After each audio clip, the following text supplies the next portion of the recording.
Good morning friends. और आज है 12 जून और सुबह के 11:30 बजे हैं। मैं जानती हूँ मैंने बहुत दिन से कोई ब्लॉग नहीं बनाया।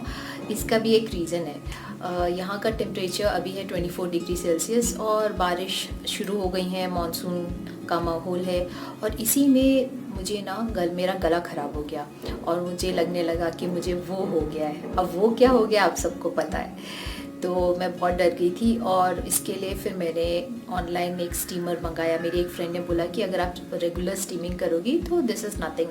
तो मैंने स्टीमिंग करना शुरू किया और मैं अभी आपको दिखाऊंगी वो स्टीमर। एंड उससे मुझे काफ़ी फ़र्क पड़ा। मुझे इनफैक्ट कोई दवाई भी नहीं खानी पड़ी और आज मेरी खांसी काफ़ी कम है और इसलिए मैंने सोचा चलो व्लॉग बनाते हैं। सो फ्रेंड्स, ये है मेरा स्टीमर कम वेपराइज़र और इसमें मैं पानी भर दूंगी और इसमें अकॉर्डिंग टू गाइडलाइंस लिखा हुआ है कि नमक डाल दो। मैं इसमें हल्दी भी डालूंगी क्योंकि मैंने हल्दी से स्टीमिंग करके पहले भी देखा है और बहुत ही इफ़ेक्टिव होती है।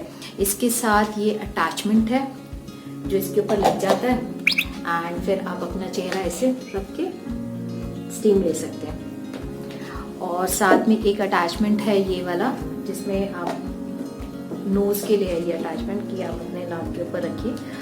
और एक छोटा अटैचमेंट है, ये आपको मैं दिखाती हूँ। ये मुझे बड़ा अच्छा लगा। इसमें एक छोटा सा होल है स्टीम के लिए और ये स्टीम धीरे धीरे आती है क्योंकि उन दोनों में ना बहुत ज़्यादा स्टीम आती है और आपका ऐसा लगता है आपका फेस जल रहा है। तो ये वाला अटैचमेंट मुझे बहुत अच्छा लगा। जहाँ पे आपको स्टीम लेनी है आप ले सकते हो। तो चलिए करते हैं थोड़ी स्टीम। मंगाया था क्योंकि मेरे गले में बहुत दर्द था, सोर थ्रोट लग रहा था और कफ भी हो रहा था। तो अगर हम स्टार्टिंग में ही इसको कफ और सोर थ्रोट को कम कर लें ऐसे स्टीमिंग करके नमक और हल्दी के पानी से, तो आई थिंक हम काफ़ी चीज़ों से बच सकते हैं। आप इसको अमेज़ोन से मंगा सकते हैं। मुझे शायद 4 या 5 दिन में ही डिलीवरी मिल गई थी इसकी। और इसके बॉक्स पे मुझे और इंस्ट्रक्शंस मिली हैं कि नेवर यूज़ आरओ और filter water, use normal tap water. हो सकता है वो आरओ या फिल्टर वाटर से ख़राब हो जाए। और अभी तक मेरे हिसाब से 3-4 दिन हो गए हैं मुझे यूज़ करते हुए, तो क्वालिटी भी ठीक ठाक है। मुझे तो क्वालिटी ठीक लगी। तो अगर आपको मंगाना हो तो आप मंगा सकते हैं। तो देखिए मैंने ना इसमें नॉर्मल टैप वाटर भर लिया है। आप अगर देखें तो इसमें ना मार्किंग है, तो मार्किंग मैंने ऑलमोस्ट टॉप तक भर लिया है। और अब इसमें मैं थोड़ा सा सॉल्ट और हल्दी डालूंगी।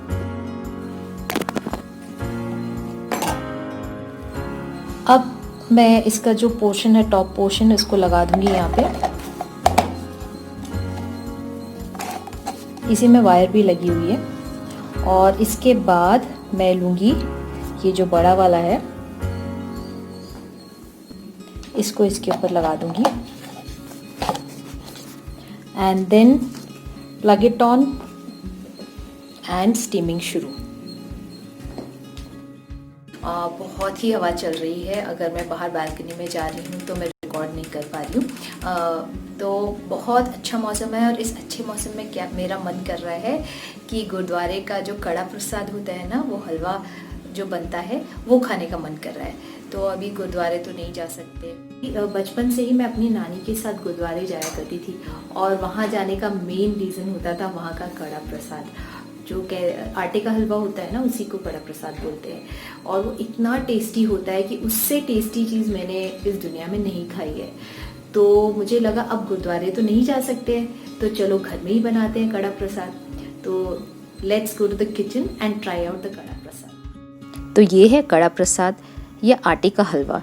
ये सिंपल सी चीज़ को बनाने में बहुत मेहनत लगती है। तो चलिए बनाते हैं ये प्रसाद। तो कड़ा प्रसाद बनाने के लिए हमें चाहिए 1 बाउल आटा, 1 बाउल चीनी, 1 बाउल घी। ये तीनों चीज़ें हमें इक्वल क्वांटिटी में चाहिए। मैंने थोड़े बादाम ले ली हैं जस्ट फॉर गार्निशिंग। तो सबसे पहले हम एक पैन या पतीला गैस पर चढ़ा देंगे। 1 कप चीनी के लिए हमें चाहिए 2 कप पानी। तो अब इस पैन या पतीले में हम 2 कप पानी डाल देंगे। ये डाला दूसरा कप पानी पतीले में। अब 2 कप पानी में हम 1 कप चीनी डालेंगे। मेजरिंग कप्स सेम होने चाहिए। अब धीरे धीरे चीनी को हिलाइए और पानी में घुलने दीजिए।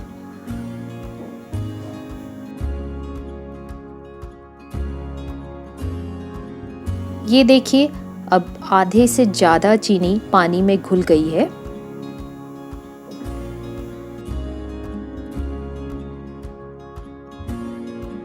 अब पूरी चीनी पानी में घुल गई है। हमें चाशनी नहीं बनानी है, तो ऐसे समय में जब सारी चीनी पानी में घुल जाए, हम इसे गैस से उतार लेंगे। अब मैंने पैन जिसमें पानी और चीनी का घोल बना है अलग रख दिया है। अब लेंगे एक डीप बॉटम पैन या कढ़ाई हलवा बनाने के लिए। अब हम इसमें डालेंगे 1 कप घी। धीरे धीरे घी को पिघलने दीजिए। याद रखिएगा कि सारा मेजरमेंट जो है एक ही टाइप के कप या कटोरी से कीजिए।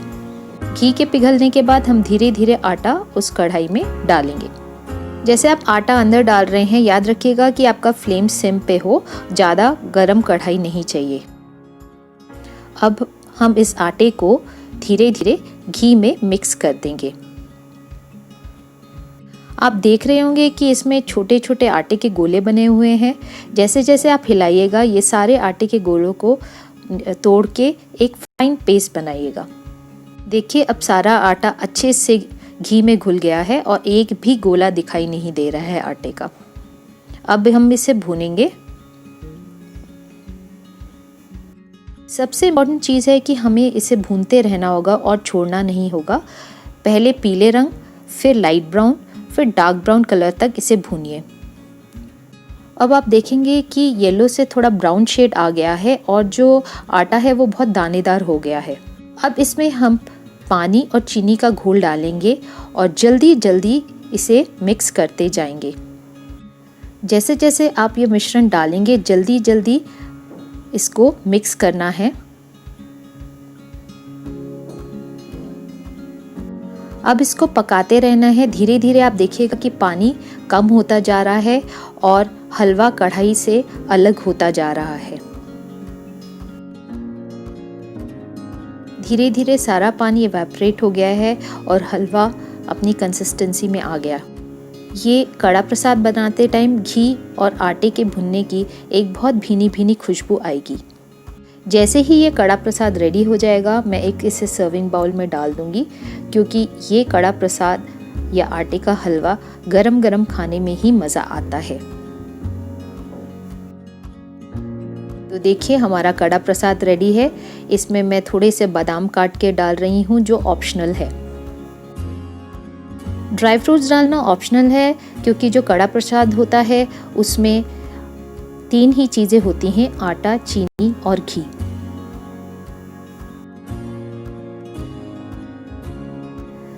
तो अब मैं ये कड़ा प्रसाद सबसे पहले अपने मंदिर में भगवान जी को चढ़ाऊंगी।